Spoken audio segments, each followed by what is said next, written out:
Uh, Hello, good afternoon to Education 18, the teaching profession class.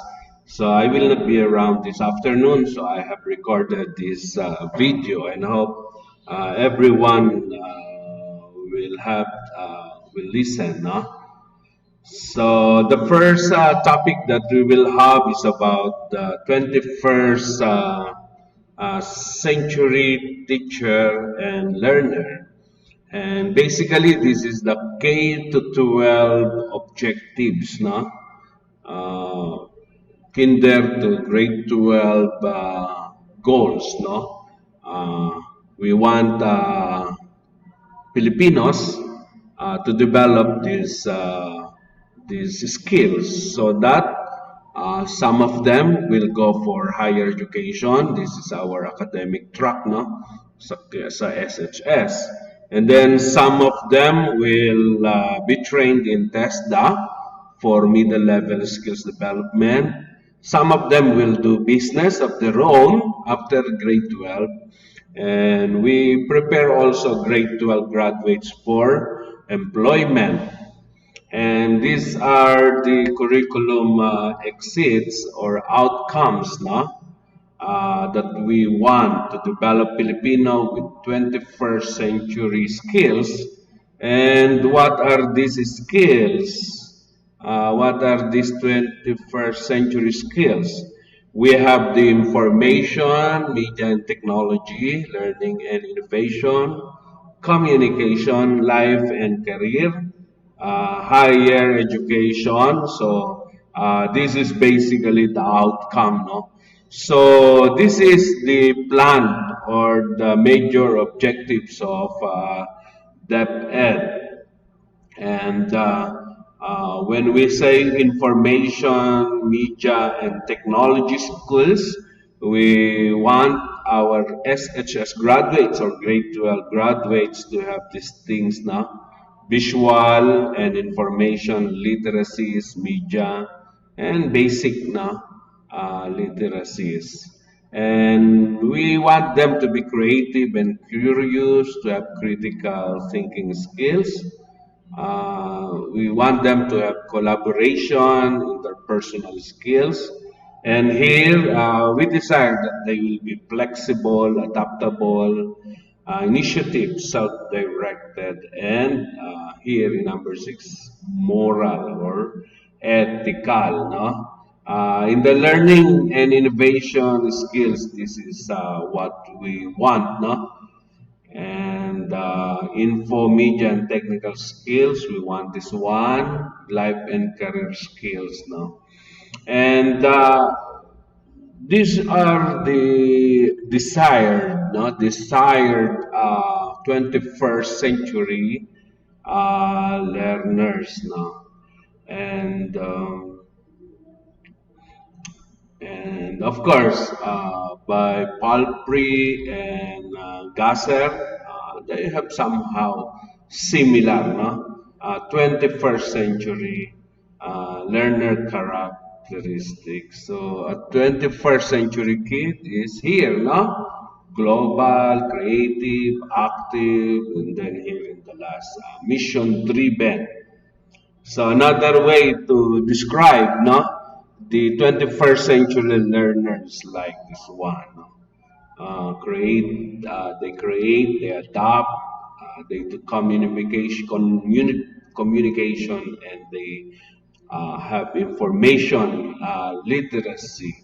So in line with those characteristics of 21st century learners, we want our teachers to be adapters, no? That they will adapt, no? With the characteristics of our learners. So some of these ideas include we need to teach in imaginative ways, no, our curriculum. In online learning, you really need to be imaginative, no, and you need to know. We need to know as teachers how to utilize, no, the software and hardware things, no, And then, of course, different modes of learning requires different teaching styles. Teachers also must be good communicators. They know how to facilitate, stimulate, control, moderate, and manage communication. Teachers also must be learners, no? Lifelong learners. We need to continue to absorb experiences, endeavor also to be current, no? To know what is happening. Also, 21st century's teachers need to be visionaries, no? Rich in imagination to see the potential, no? And grasp and manipulate the emerging tools and internet capabilities. All teachers like us are more ano ba tawag nun? Immigrant, no? Uh, Digital. But we need to have a vision, no? And to leverage with you. Also, 21st century teachers should be leaders, no? By example. And of course, we need somehow to be maverick, no? To allow different things, no? To be diverse, no? To test and to experiment on things that are new, no? And also set clear goals and desire to pursue them. Teachers also are models, no? Models of good behavior like tolerance, acceptance, no? Global awareness, and reflection. Teachers should also be collaborators, no? Leverage collaborative tools like LinkedIn. Okay, we need to know how to share, how to respond to communications, and also risk taker, no? And have a vision of what we want and what technology can achieve to be able to identify goals and facilitate learning. In fact, there are so many things to do and to be, no? As teachers in this world. So we hope that we will be risk takers. What must 21st century teachers do to develop critical thinking in students? Or how do we teach critical thinking, no? Among students? Of course, teachers should be open-minded, engage students in problem and solving, and of course, the ability to communicate clearly and accurately, no? Integrate critical thinking. Of course, students need to be safe, no? And then provide students with opportunities to practice HOTS or higher order thinking skills, promote dialogue, no, that foster critical thinking and allow you to develop critical thinking as well as consistently cultivate your HOTS, commitment, competence. So we need all these things now. And what is the ideal learning environment in 21st century teaching and learning? All of us are learners now. There is no stop to learning. The focus is more on questions and less on answers. Understanding is more important than knowing. Innovation and exploration is always a part of learning, and of course, we connect and learn with the world. 21st century teaching and learning must be based on the following broad skills like collaborative inquiry, creativity, critical thinking, and communication.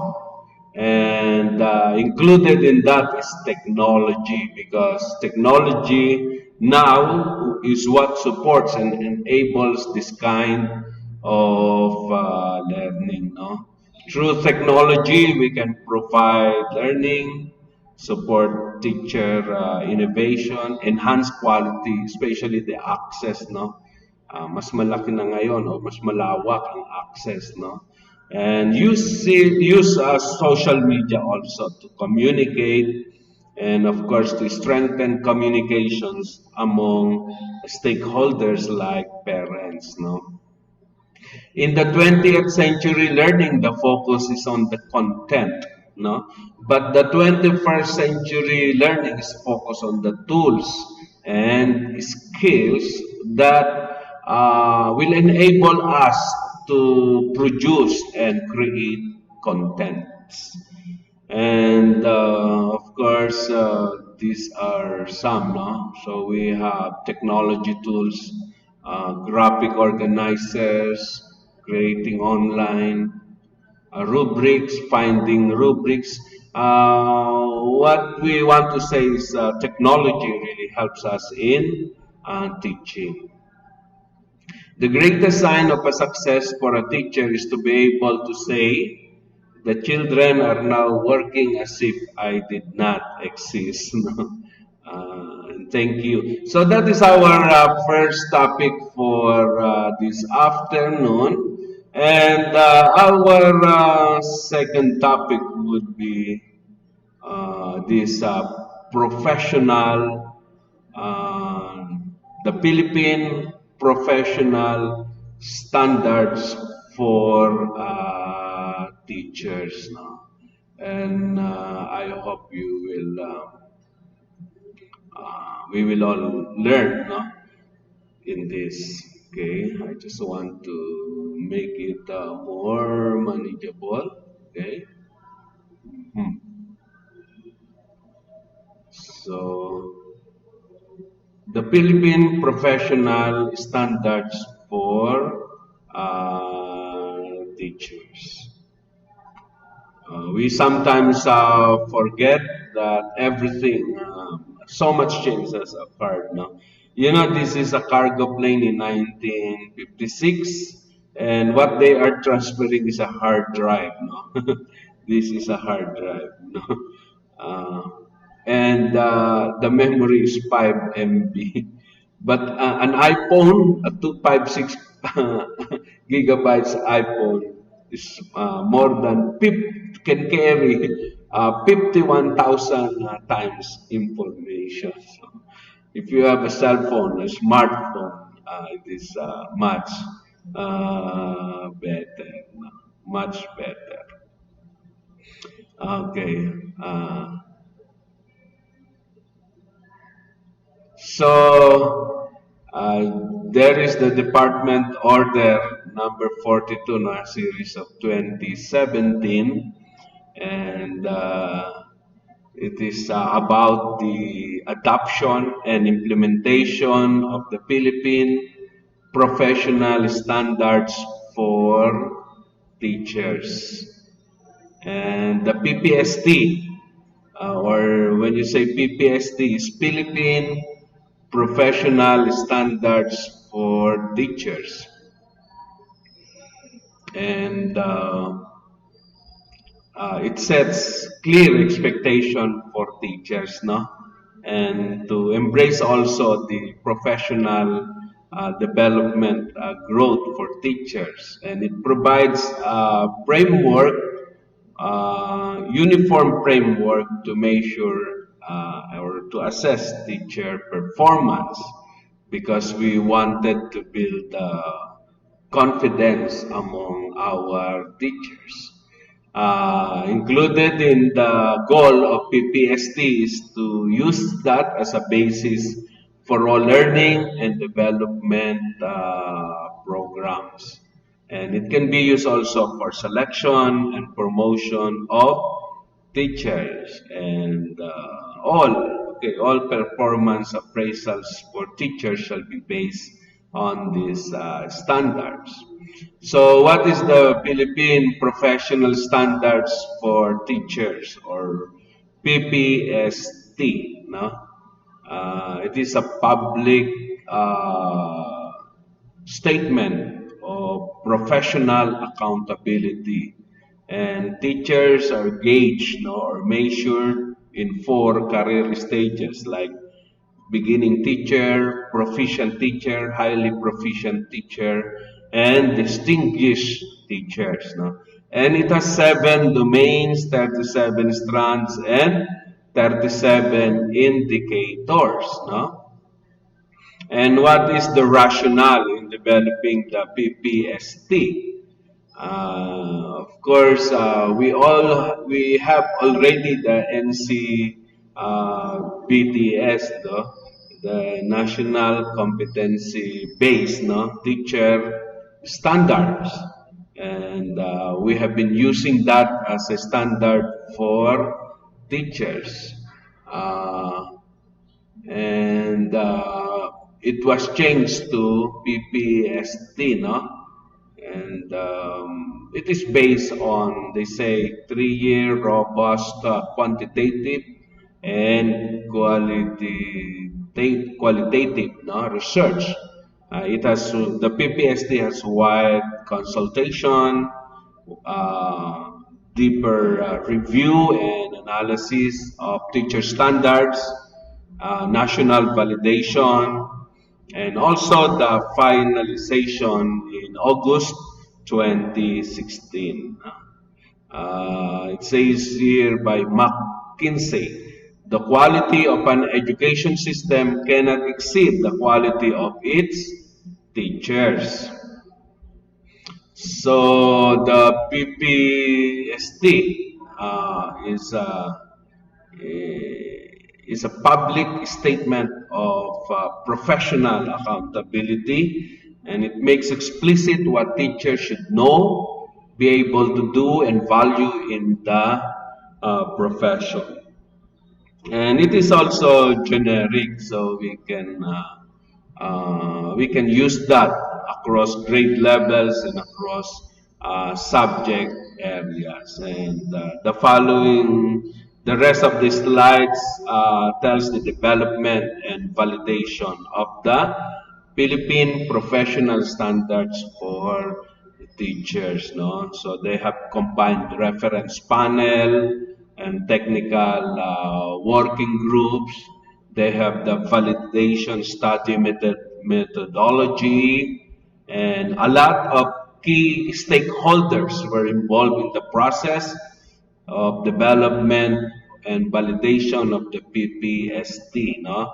There was consultations with DepEd, with CHED, a lot of concentrations to create these Philippine professional standards for teachers. So it somehow captured the voice of the profession, and it is aligned with the expectation of teachers, and it developed each career stage as a viable single entity. So there was a clear developmental pathway linking one career stage to the other. And this PPSD anyway is based on the K to 12 frameworks and goals. Of course, the 21st century skills that we have just tackled, and also the Philippine Qualifications framework. No? It is actually a PQF, no? Developed during the time of President Aquino. It says that Filipino must undergo basic qualifications, no? So we have the kinder, and then kinder, there is the qualifications there. We have the elementary, junior high, senior high school, and then we have the college, we have the masteral, and then we have the PhD, no? Or the doctorate degrees. So, what qualifications are needed, no? For professionals, no? So that is the content of the PQF, no? From kinder to doctorate level, and what qualifications are needed to have that. Of course, normally we say you just finish the thesis, the studies, then you are. But like K to 12, they have the qualifications, no? Expectations. And then the Philippine professional standards for teachers is based also on ASEAN integration, no, or internationalization. And what the idea behind this integration is that there should be continuous, no, or open flow of professional among ASEAN nations. For example, I can teach in China, I can teach in Singapore, they can teach here, no? So it is a integration concept. And they will also recognize my degree. We will also recognize their degree, no? So ang tawag niyan ay ASEAN integration, or they have a term, other term for that, ASEAN education qualification requirements, no? AEQR. So there are requirements also in the ASEAN, and the PQF is in line with this, no? And of course, the standards for teachers are in line with these four major ideas, no? And the teacher develops from recruitment here, the teacher entry requirement, and we have the TEI, teacher education institutions like CCT, no? So this is where you are trained, no? Where you are recruited and hired, and it is now required that if you want to stay, no, in the TEI or in teacher education, or in our case said, no, school of education, you need to have grade not lower than DOS, no, or 2. So after you graduate, you begin your career as a teacher here, no? We call this the teacher induction program. And then, of course, may teacher certification. Hopefully, you become teacher, professional teacher, no? Here in these states, and then you become proficient, and then you become highly proficient, and then you become distinguished. And of course, as you go up in your career path, because your career path is teaching, you will be rewarded by, of course, increase of compensation and salaries, no? So in that way, this is the teacher professional development framework. Other important features of the PPSD, of course, it captures teacher quality requirements, no? Bago ka pumasok, merong requirements ang teacher. And these are the, of course, standards, no? As you look with it, the domains, maybe we'll just look at this, no? Includes the content knowledge and pedagogy, no? Natural lang naman yan. Dapat alam mo yung content ng ituturo mo, and alam mo rin yung way how to teach it. And then another domain would be the learning environment, the diversity of learners, curriculum and planning, assessment and reporting, community linkages, and professional engagement, as well as personal growth and professional development.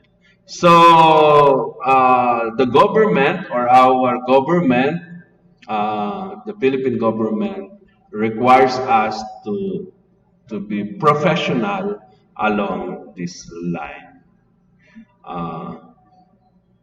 Thank you so much for listening, and I hope you will review also. I will post, or I will send, these lectures in our GC. God bless you, everyone.